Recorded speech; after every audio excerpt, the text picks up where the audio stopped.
Ons het tot lof en die eer van die Here gesing. Ons het begin met 'n ou lied, die intro lied van die Gees en werking van die Gees en die funksionering van ons as gelowiges. Kom ons lees nou saam uit die woord van die Here. En ek blaai na Nehemia. Nehemia hoofstuk 8.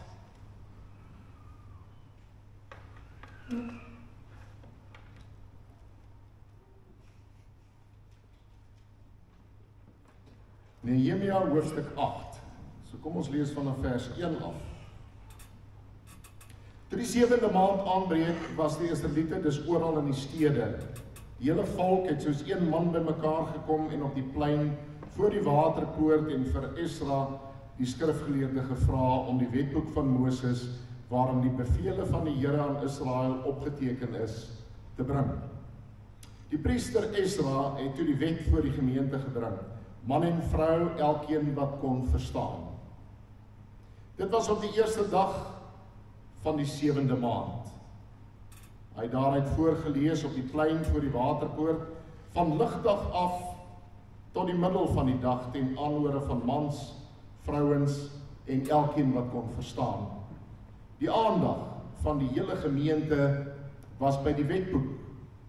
Esra, die skrifgeleerde, het op 'n houtverhoog gestaan wat vir die doel gemaak was. Reg langs hom het Matitja, Sema, Anaya, Uria, Gilkia en Maasea gestaan, en links van hom Pedaia, Misael, Malkia, Hasum, Gasbadana, Sagaria en Mesulam. Esra het hoër gestaan as die hele gemeente en het die boek voor almal se oë oopgemaak. Toe hy dit oopmaak, het die hele gemeente opgestaan. Esra het die Here, die grote God, geprys en die hele gemeente het met die hande omhoog geantwoord: Amen, Amen. Toe kniel hulle en buig diep voor die Here. Die Lewiete, Jesua, Bani, Serebia, Jamin, Akub, Sabbatai, Hodia, Maasea, Kelita, Asaria, Josabad, Hanan en Pelaia die wet aan die gemeente verduidelik terwyl die volk daar staan. Die Lewiete het uit die boek, uit die wet van God voorgelees en dit uitgelê. Hulle het die betekenis weergegee sodat die mense kon verstaan wat gelees word. Nehemia, die goewerneur, die skrifgeleerde priester, Esra en die Lewiete wat die gemeente onderrig het vir die gemeente gesê: hierdie dag word gewy aan die Here, julle God. Moenie treurig wees nie, moenie huil nie. Dit was omdat die hele gemeente gehuil het by die aanhoor van die wet. Nehemia het verder gesê: gaan vier fees, eet en drink, en deel uit die wat niks voorberei het nie. Hierdie dag word gewy aan ons Here, moenie bedroef wees nie. As julle die Here met blydskap dien, sal hy julle beskerm. Die Lewiete het al die mense gekalmeer met die woorde: wees rustig, dit is 'n gewyde dag, moenie bedroef wees nie. Die hele gemeente het toe gaan eet, lekkernye uitgedeel en groot fees gevier. Hulle het goed begryp wat vir hulle gesê is. Tot sover lees ons saam met die Here se woord. Hoe het ons tot hier gekom? Dis die woorde wat baie mense al gesê het. As mense se verhouding skeef geloop het en dit loop uit op 'n breekspil, dan is een van die opmerkings as hulle na mekaar kyk: hoe het ons tot hier gekom? Wat het gebeur? Wat was die aanloop tot dit alles? Wat het ons gedoen? Wat was my aandeel? Dis die tipe vraag. Dan sal mense gewoonlik sê: luister, ons het al twee skuld. Of albei partye het skuld as daar van familie twiste en allerlei sulke dinge ter sprake is. Maar die vraag is, as daar een of ander ramp of teenspoed of iets gebeur het, hoe het dit gebeur? Hoe het dit tot hier gekom? En in hierdie teksgedeelte waarin een term na vore kom die hele tyd, die mense. Die mense het geluister, die mense het gehuil, die mense het by mekaar gekom. Dit word oor en oor in hierdie teks herhaal, soveel so dat sommige skrywers sê, dis eintlik deel van die sentrale tema, die mense. Maar daar's ander groot temas wat ons by gaan stilstaan. Maar hoe het hulle dan op hierdie punt gekom, dat hulle in Jerusalem moet luister na die wet van die Here? Is dit tog nie sinoniem nie? Maar jy sien, dit is daar waar ons die agtergrond moet gee. Want hierdie boek, wat hier geskryf is rondom die jaar 400 voor Christus geskryf na alle waarskynlikheid, deur 'n kroniekskrywer. Dis die beste wat ons kan verstaan. As jy kronieke lees, 1 en 2 kronieke in die Ou Testament, en jy eindig by die laaste hoofstuk van 2 kronieke, en by die laaste verse, dan is dit absoluut amper woordeliks, en by geleentheid woordeliks dieselfde as die inleiding tot Esra. So die kroniekskrywer verduidelik, hoe het dinge verloop, hy het dit gekompileer by mekaar gemaak. Geskryf in 400 voor Christus, na alle waarskynlikheid, dat hy skryf oor gebeure wat plaasvind rondom 445 voor Christus. Hoekom is dit belangrik? Hoe het ons tot hier gekom? Want as jy enigstens iets onthou van die ballingskap, dan weet jy, in 587 voor Christus is die Israeliete weggevoer na Babel. So hierdie is daarna. So 'n klomp dinge het gebeur in die geskiedenis. Wanneer ons die geskiedenis hier optel, en ons moet nie ons blind staan teen die plek wat Nehemia in die Bybel het en wat Esra in die Bybel het nie, want ons het mos 'n manier om dit kronologies te sien, né? Vir baie mense is dit elke keer 'n skok om agter te kom, maar dat Esra en Nehemia is eintlik praat van 'n tydvak wat baie later is, na die ballingskap. So wat het gebeur intussen? Jerusalem is verwoes in 587 voor Christus. Dat was al reeds in 597 voor Christus mense weggevat. Daar jy vir Daniël, daar is sprake van dat daar eintlik op 3 geleenthede mense weggeneem is. So Daniël is al klaar in Babel teen die tyd dat die groot hoeveelheid van die volk daar aankom as ballinge. Nie net Daniël nie, wat hulle gedoen het is hulle die boonste stratum van die samelewing heel eers te verwyder. Al jou geleerdes, al jou rykes, al jou bekendes, almal wat in staat is om iets te organiseer. So stelselmatig het Jerusalem leeggeloop. En dan is dit Nehemia wat by die koning van Persië, want dan is dit nie eens meer die Assiriërs nie, dan is dit die Perse wat heers, wat by hom met 'n lang gesig rondloop. Jy kan gaan lees in hoofstuk 2, hy was die koning se kapbearer. Hy het die wyn geproe, as dit vergiftig was, dan sou hy neergeslaan het. So hy was expendable. Hy was expendable. Maar hy was vir die Here 'n ongelooflik belangrike persoon. Want die Here gebruik hom via die koning, via die Shah, om dit so uit te druk, om te kan teruggaan na Jerusalem. Wie was daar die koning? Dis nogal 'n goeie vraag. Kom ons sê dit in die geskiedenis vir diegene van julle wat belangstel. Ons is al verby Kores die Grote. Was die Kores die tweede, Cyrus the Great. Ons is al verby Cambyses. Ons is al verby Xerxes, oftewel Ahasveros van Ester. Ons is al verby daardie gebeure. Ons is by Artaxerxes die eerste. Dis die koning, dis die Shah van Iran. Ons is al verby the Battle of Marathon. Vir diegene wat hou van die geskiedenis. In daardie geskiedenis is Nehemia afgevaardig deur die koning, deur die Shah, om terug te gaan na Jerusalem.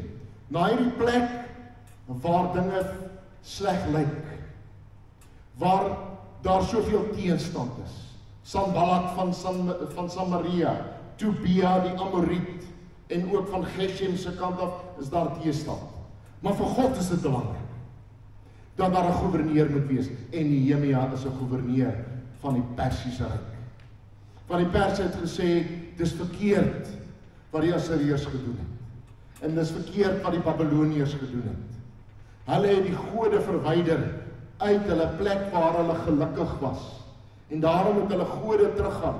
En wat die Israeliete betref, alles wat uit die tempel uitgebuit was, moet teruggestuur word na Jerusalem, sodat daar rus en vrede in die Persiese ryk kan wees, dat elkeen sy eie God op sy eie plek kan aanbid.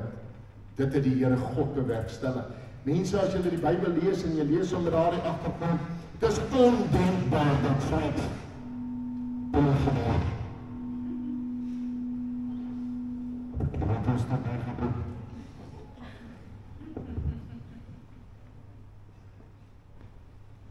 Ek is nie die skuldige nie.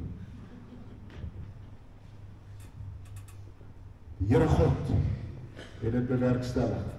Die Here van die leerskare, die Here het die volk bymekaar gemaak en teruggestuur. Hoekom? Eerste groot saak. Hy is die verbondsgod. Hy is die een wat beloof het, wat in stand hou, wat altyd na sy volk omsien. Hy is die een.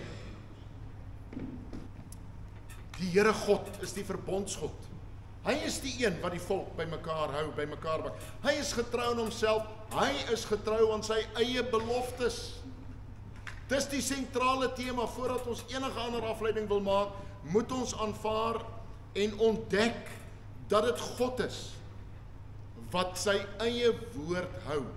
Baie mense is al moeg vir die woord verbond.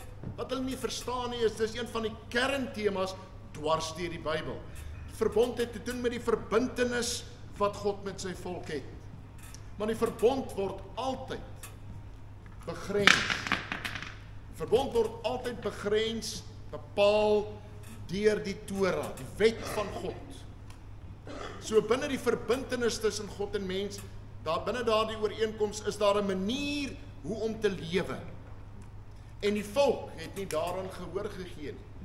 En daarom is hulle in ballingskap weggevoer. Dit was nie hieroor of daaroor of omdat God nie in staat is nie. Dankie. Dit is omdat hulle ongehoorsaam was.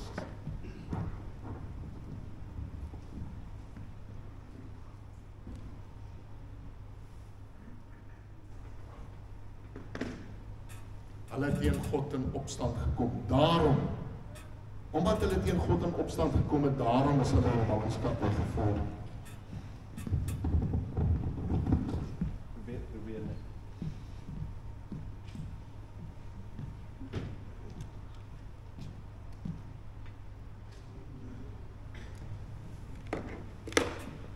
Ek maak verskoning, dis niemand se skuld, lyk dit my nie, maar kom ons gaan gewoon aan. Bring my daai los mikrofoon asseblief.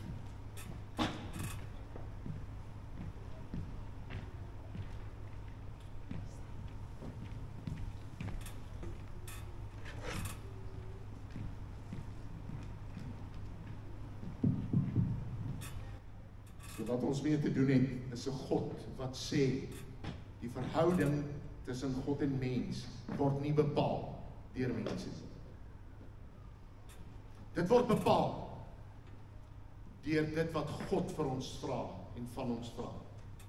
Omdat hy die heilige God is. Nou, wanneer hulle terugkom, en dis een van die enigste gedeeltes waar Esra en Nehemia saam optree. Want Esra vervul op 'n manier 'n priesterlike rol, maar hy is die begin van wat ons later leer ken as 'n skrifgeleerde, the scribes. Die skrifgeleerdes wat die woord bestudeer. So hy en Nehemia wat die goewerneur is hier saam besig. Jerusalem moet herbou word, die muur moet herbou word, die tempel moet herbou word. Alles is 'n skaduwee van wat Salomo se tempel was. Is dit ongelooflik belangrik, want dit op sigself, as ek kyk en ek sien die tempel staan daar of die muur staan daar, dis al klaar. Van waar dit was tot waar dit nou is 'n teken van God se verbondstrou. Van sy verbintenis, van sy lojaliteit. Maar dit moet my ook self herinner. Hoekom is ek in hierdie toestand? Hoekom lyk die plek soos dit lyk? Wat van die glorieryke dae? Hoe het ons tot hier gekom? Dit is omdat ons in opstand was. Omdat ons weggedraai het van die wil van die Here. Daarom word daar gesê, julle moet aan die volk dit voorlees. Julle moet dit uitlê. En dit is 'n groot saak uit te maak. Dis nie net in ons tyd wat daar gepreek word nie. Selfs in daardie tyd, dit was die skrifgeleerdes, dit was die leviete, die name word gelees. Hulle gaan sit by die volk. Die volk staan aanvanklik. Hulle staan, hulle kyk op, hulle steek hulle hande op in 'n simbool van ontvangs. Ons is afhanklik. En dan wanneer die woord gelees word, dan buig hulle baie diep voor die Here. Hoekom? Want hulle het eerbied. En hulle sê en hulle roep amen.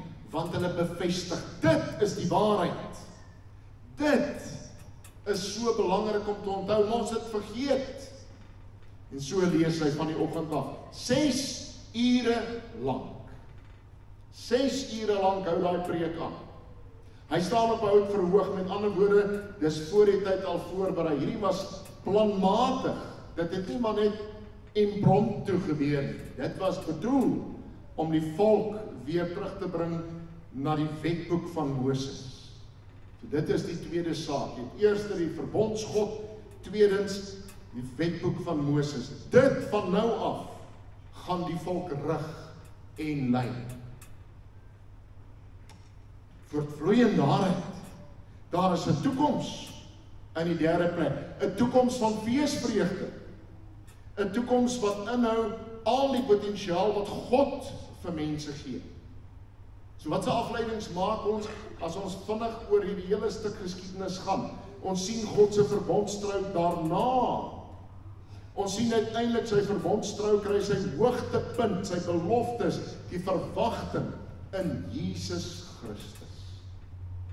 Nou vir baie mense is daar 'n misverstand. Ek het nou die dag 'n gesprek gehad met iemand oor hierdie saak. Wanneer ons sê die wet van die Here is vervul, die 10 gebooie is vervul in die Here Jesus Christus, dan onmiddellik hoor party mense dit verval.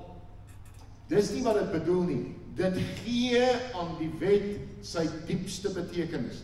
Nou in Christus Jesus onder sy leiding word dit deur die Gees in ons harte ingeskryf.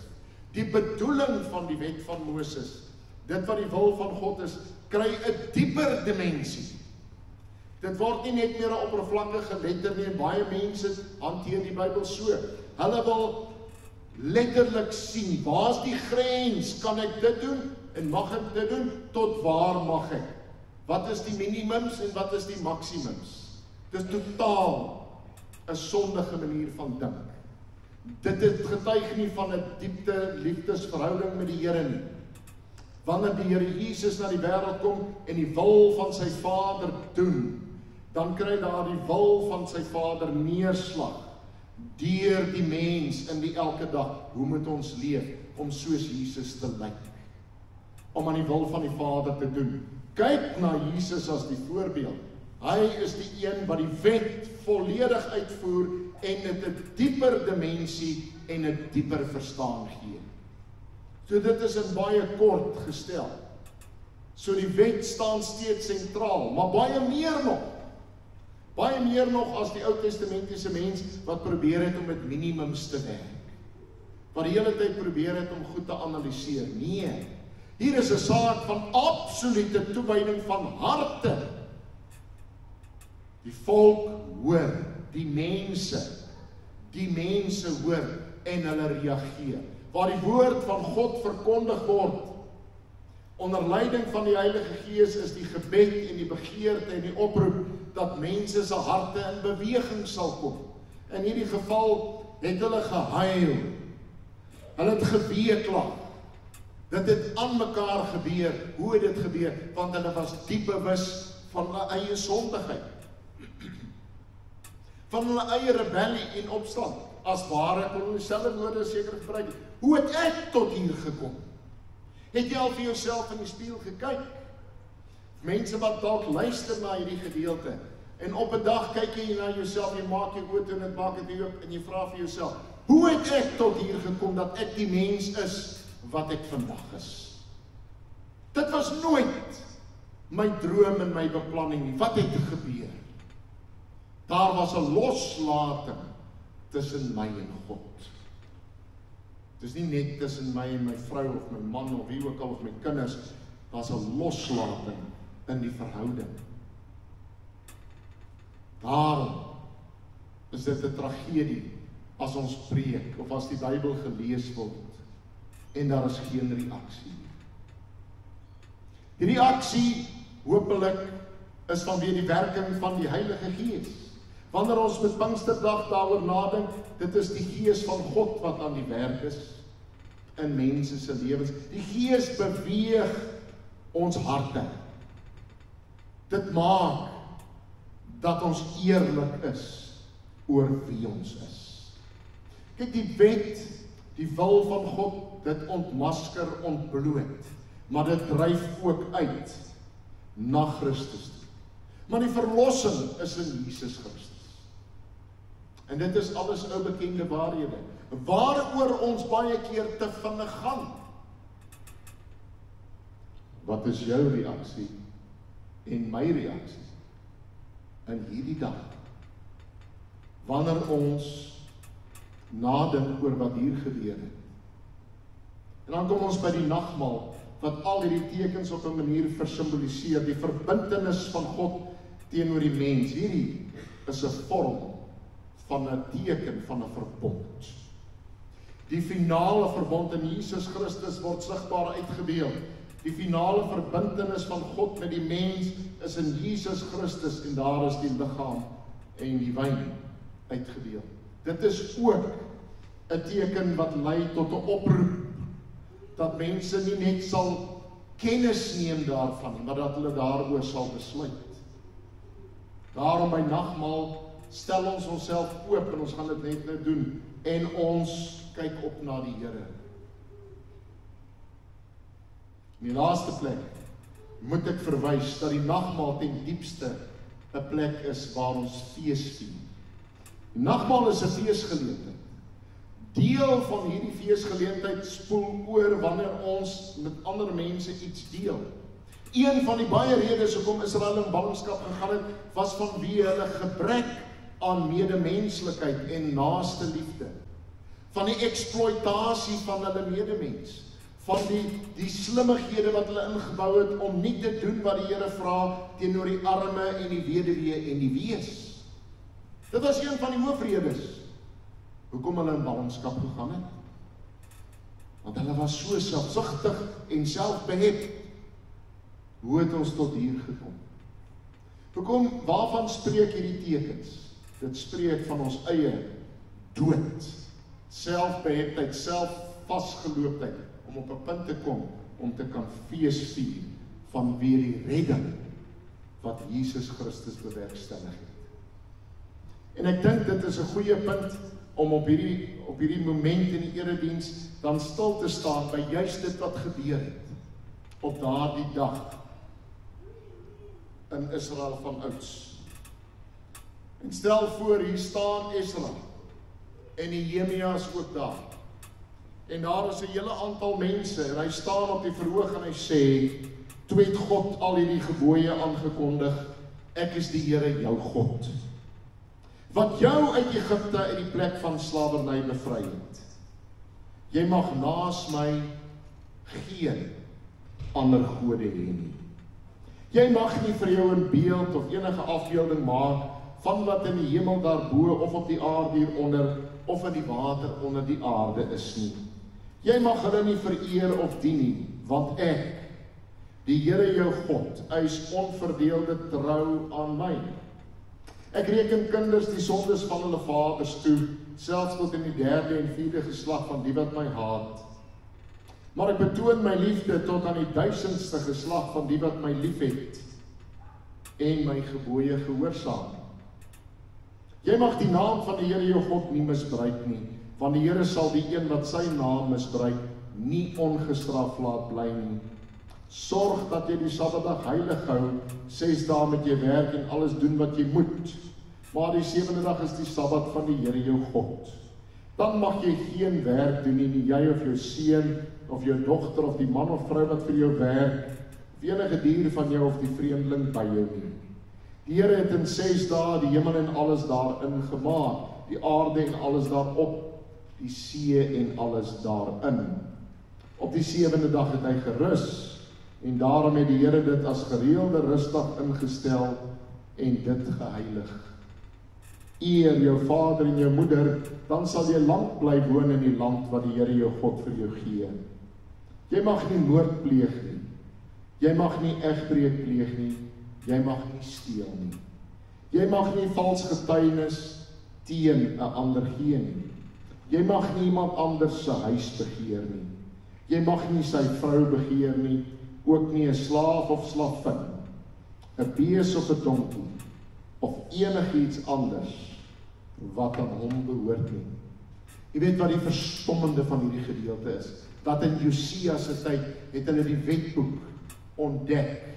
Hy was veilig weggebêre, gepreserveer, maar die volk het dit nie geken nie. Wat 'n ontsaglike verantwoordelikheid. In Malagi 2 staan daar 'n saak wat die Here uitmaak teen die priesters. Elke keer as ons predikante dit lees, jy kry koue rillings. Ons hou daarvan om uit Hosea aan te toon en aan te haal, my volk gaan onder weens 'n gebrek aan kennis. In Hosea 2, liewers in Malagi 2, kom dieselfde gedagte na vore. Van wie die volk geleer, die verantwoordelikheid wat ons het, om die woord van God uit te lê. Maar jy kan hom preserveer, daar een kant. In die Bybel as ware kan jy preserveer, daar een kant. En hy kan 'n ereplek kry selfs op die tafeltjie by die ingang, met oupa se bril bo-op, en dis niks meer verkeerd nie, ons almal doen dit. Maar dis ook die enigste plek waar hy tuis is, in die verlede, met oupa en ouma se bril. En ons kan pragtige stories vertel van ouma, wanneer sy in die aand Bybelstudie gaan doen het sy plegtig opgestaan, sy het gebad of gewas, hulle het nie gebad nie, hulle het gewas, en dan het sy haar beste klere aangetrek, en sy het gaan sit, by die olielamp om die Bybel te lees. En dan is ons nostalgies daaroor, maar is gepreserveer in ons gedagtes. Ons leef nie daaruit en daarvan nie. Is tog 'n goeie ding dat dit op die telefoon is. Tog 'n goeie ding dat jy op die trein uit die Bybel kan lees, né? Tog 'n goeie ding dat jy met teetyd, soos 'n vriend van my, nadat hy tot inkeer gekom het en sy na die Here toe gedraai het en ek en hy hierdie pad saam geloop het, dan het hy middagete daar in Hamilton, eers in Wellington het hy gaan sit, dan lees hy sy Bybel oop en bloot. Kom mense by hom en vra, wat doen jy? Ek lees my Bybel.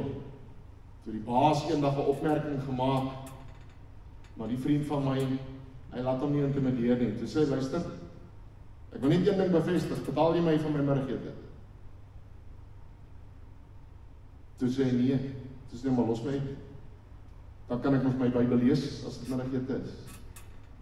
Maar die koffieshop waar hy sy Bybel gelees het later vir 'n plekkie in die hoek gemaak, elke week, as hy daar gekom het, dan was daar vir 'n plekkie. Is dit nie mooi nie? Dat mense weet, is nie gepreserveer nie. Hy is elke dag deel van my bestaan. Dit is die kos wat ek eet. Die woord van die Here. Rondom sy woord kom ek tot stilstand. In gebed. En dan tree die Heilige Gees en die Here Jesus Christus, die Bybel sê albei, tree vir ons in. Wanneer ons bid, wanneer ons leef. Ek wil nou geleentheid gee vir stil gebed, waarin julle en ek onsself opnuut toewy aan die Here in verootmoediging en skuldbelydenis.